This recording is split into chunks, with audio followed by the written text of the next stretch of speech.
Hello there, and in this video, we're going to be discussing how to become a youth sports coach. Many of us, as parents, want to get involved, and we're going to be talking about how to go about doing that and how to get involved in the right way in this video.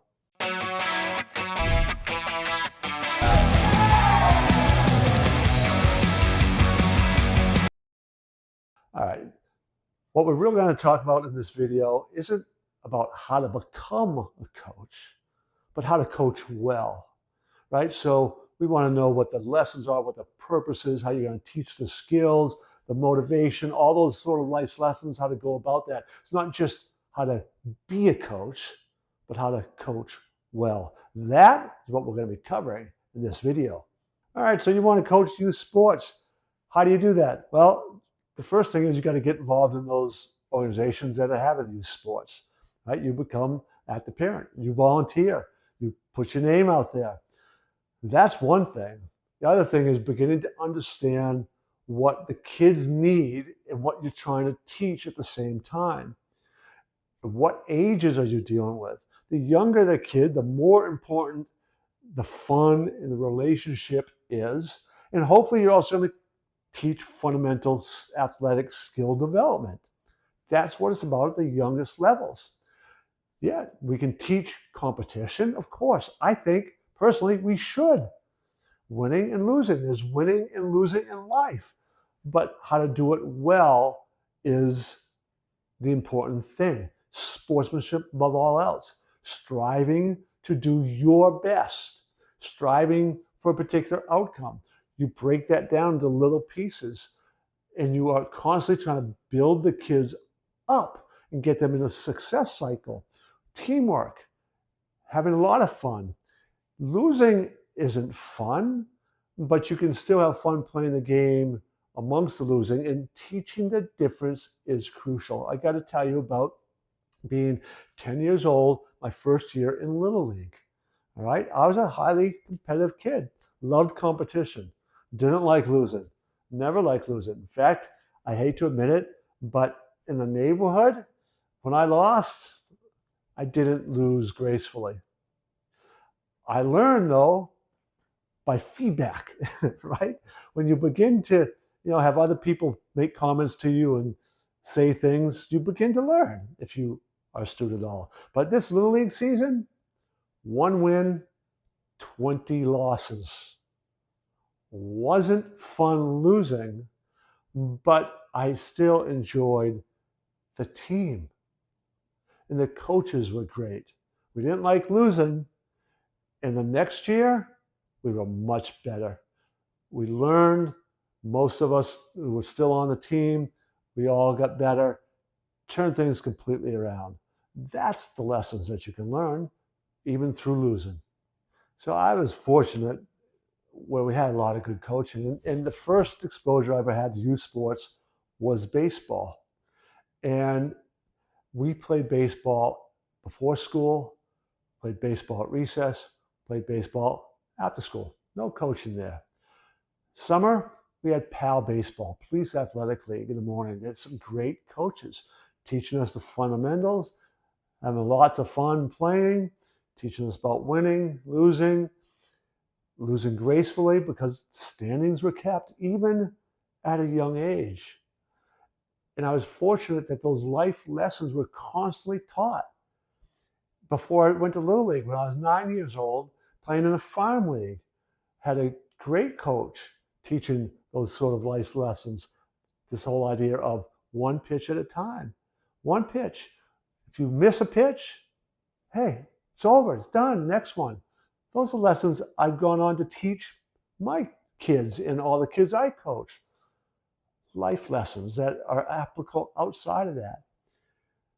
I was fortunate throughout my youth, whether it was basketball or baseball, which is what most of my youth sports were involved in, I had great coaches who taught these life lessons, and we knew those were life lessons.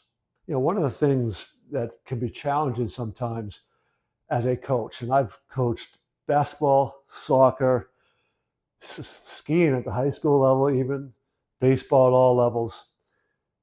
It is to teach the fundamentals, develop some discipline, practice, practice, practice, but also make even practices fun. The challenge there sometimes is it's potentially a lot of standing around, watching, repetitive drills.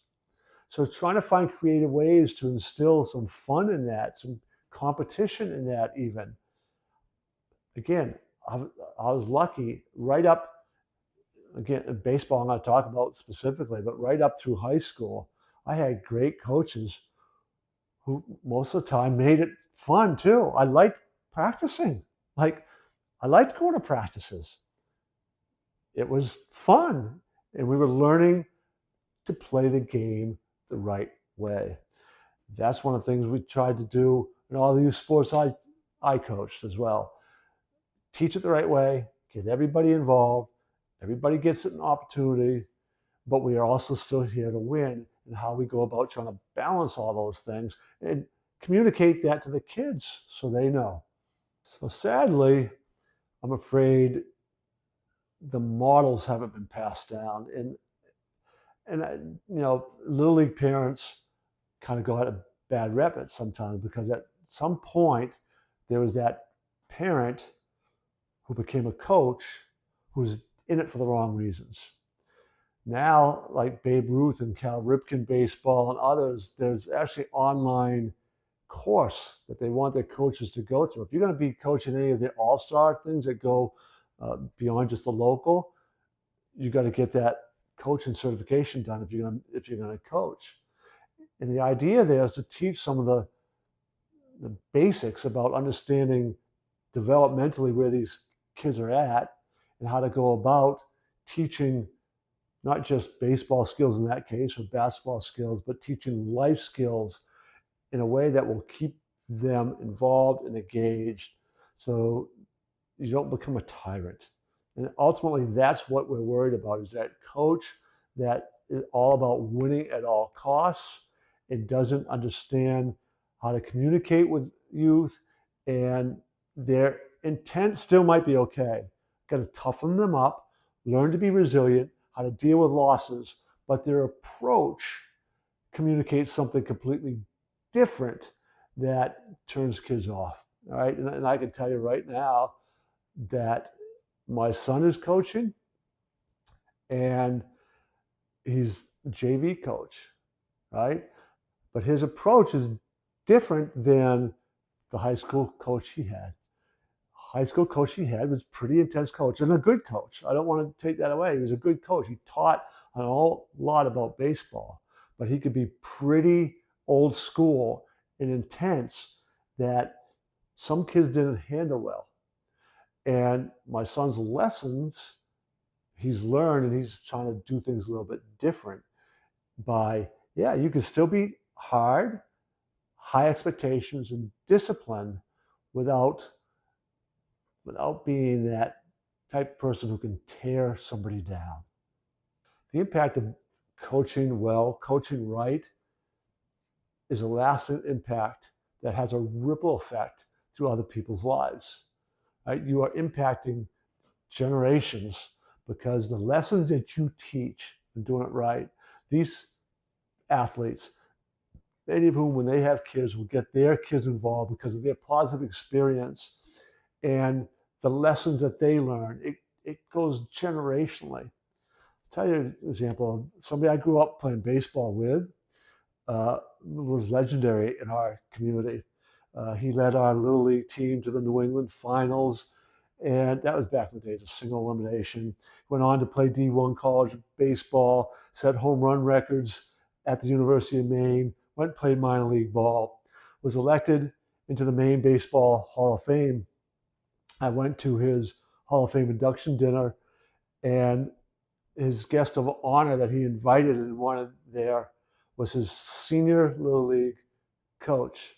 So when he was 13, 14, and 15, this coach had such a lasting impact on him before he even get to high school that he wanted to honor him at his Maine Hall of Fame induction ceremony. That's the lasting impact. That says it all right there. That's why we do it. All right, we just finished up another video. So encourage you, please subscribe to my channel and check out other videos. In particular, you might want to check out the video, how to build confidence in youth while competing in youth sports. So check that video out today, and I'll see you in another.